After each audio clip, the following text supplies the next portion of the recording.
Hello, my name is Oksana Aguilar. I am part of Eco Enterprises Fund, an impact investment fund with over 20 years of experience in sustainable business investments in Latin America. Today, I'm going to briefly talk about legal management plans, according to Eco Enterprises Fund's experience. Once you have consolidated your business idea, it is time to bring it to life. It is time to get legal advice and start your business.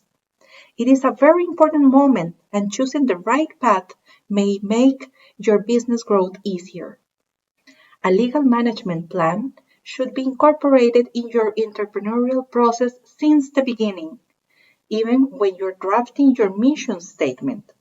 For example, are you planning to stay small? Or are you planning to get external financing? Are you open to incorporate new investors?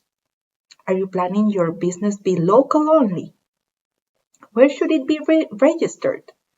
These are just a few questions to be addressed during the very early stage of your business, which will draw the line for your legal management plan.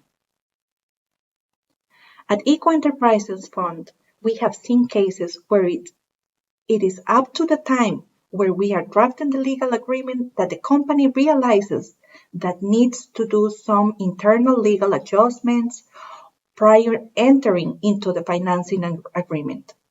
This is not bad, but certainly complicates the financial legal process. This is why it is important to address some basic legal issues since the get-go in your legal management plan. Let's go over a brief legal checklist for this very early stage of your business. First, define your ultimate goal. Think of your business in 1 year, 3 years, 5 years, even 10 years. Where do you see your business? Do you see it with many outside investors? Do you want to be publicly traded? Do you want to remain small? Do you want to sell your business to a larger company? It might be too early to think about exit strategies, but defining your ultimate objective may impact your future legal decisions. For instance, if you are thinking of going public, you may consider to set your business as a C Corp in Delaware rather than a limited liability company. Second, define your partners. This is important because if you're considering to have partners, you are agreeing to give up some control of your company. You and your partners should be able to go in the same direction. Each party brings different things to the table, and thus a set of roles and responsibilities must be clearly defined in order to manage expectations. Moreover, this applies to lenders and investors. For example, if you need external financing, do you want someone who just brings money and get out of the way? Or do you want someone who has an active involvement in your company? Third, choose the right type of entity for your business. This is probably the most important decision you make when starting up your business as it defines the structure. This decision determines, among other things, the tax regime for your business, or how your assets are protected or not protected in a lawsuit, and what types of investments you can accept for your business. There are several types of entities. The most common ones are the sole proprietorship, corporation, limited liability company, and partnership. All these have different tax implications and stronger jurisdictions than others. Fourth, protect your brand and intellectual property. This is crucial for any new small businesses, specifically if you have unique and innovative products. The intellectual property is the creation of your own mind that the law protects from being stolen by other businesses. The law offers 3 main types of protection for your intellectual property. We have trademarks, which protect the name of the logo of your business. We have copyrights, which protect the written word, including computer codes. And patents, which protect scientific and technological innovation. Fifth, Determine your industry-specific regulation. This is also a crucial part in your legal management plan. It is different to deal with entrepreneurship related to food and beverage sector than to biopesticides, for example. The regulations differ greatly among industry sectors and even jurisdictions.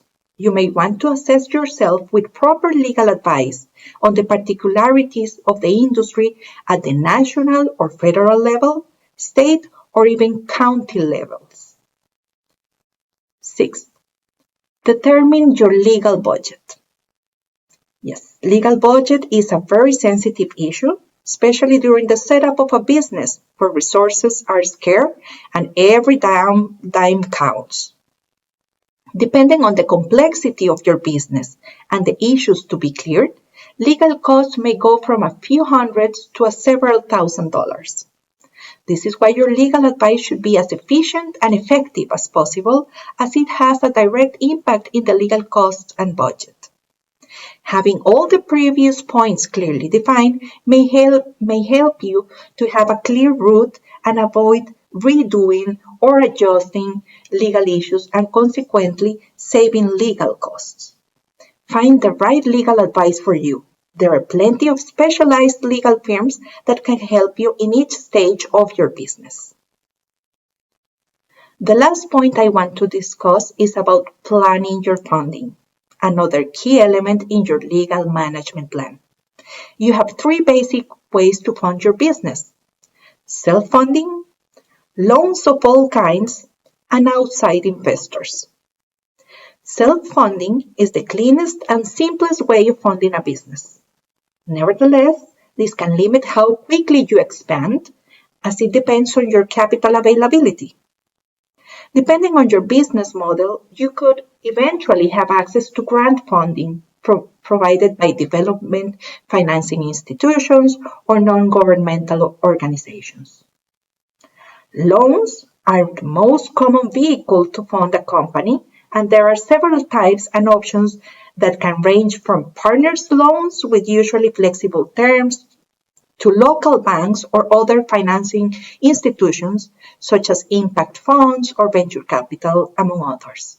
From Eco Enterprises Fund experience, these are some key points when opting for your loan financing. The first one is, yes, you have room to negotiate your loan terms. The terms not only relate to interest rate, you can negotiate grace period in order to strengthen your business financial position, the loan period, whether it is a short term or long term, the use of proceeds, which usually refer to working capital or capital expenditure, basic covenants such as reporting, dividends distribution, merging, subsidiaries creation, cash flow, key personal retention, observer status at the board, among others. This is the first step when starting a relationship with an external financier, and it is tied to the level of involvement you want the lender to have in the company's growth. Second, explore your collateral options. Most of the financiers ask for a warranty to back up their loans in case of lacking payments. Collateral could vary depending on the loan amount, the risk associated to the transaction, and the asset level of the company. The most common warranties could include liens in fixed assets, such properties, buildings, or equipment, liens on accounts receivables and inventories, pledges on shares, or even liens on intellectual property. And third, set up the default proceedings. I know this is something nobody wants to think when starting a business, but it is a real possibility. There are many factors that can make the business to fail. Defining default proceedings upfront provides you a clearer picture in case of a default. Of course, the default proceedings are mostly ruled by the law, but there is always some room to negotiate some points, such as cure period, notification procedures, or alternate instances. If loans are not an option at certain stage of your business, you can fund it through outside investors. And here the type of entity you choose during the formation of your company can simplify or complicate the process of having external investors. Ideally, corporations are entities that facilitate the participation of external investors. There are many factors to consider when you opt for outside investors, but the main two relate to: first, how many investors do you want? Remember that usually external investors ask for a seat on your board. This means that they will monitor your performance.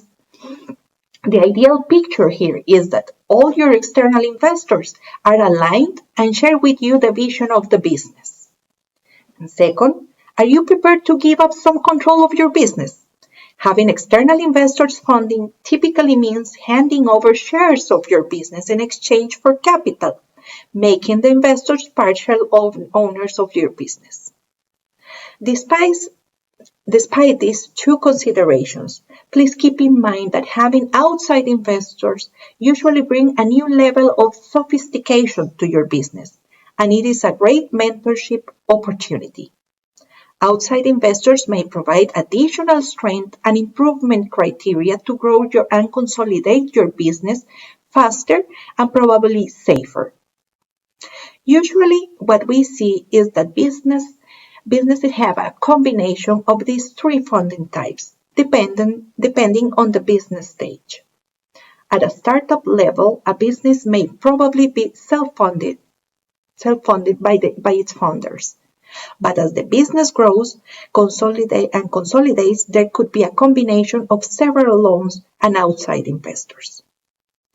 In conclusion, a legal management plan should be incorporated since the conceptualization of your business. All steps are linked in some way, and the decision you make when you define your partners or choose the type of entity may impact a financing agreement, which, as a consequence, may hit your legal budget. Remember to keep it simple. Always choose the legal advice that understands your needs, keeps the processes as lean as possible, and provide you efficient solutions. That's all I have for you today. Thank you very much for your attention and wish you a nice and smooth legal process.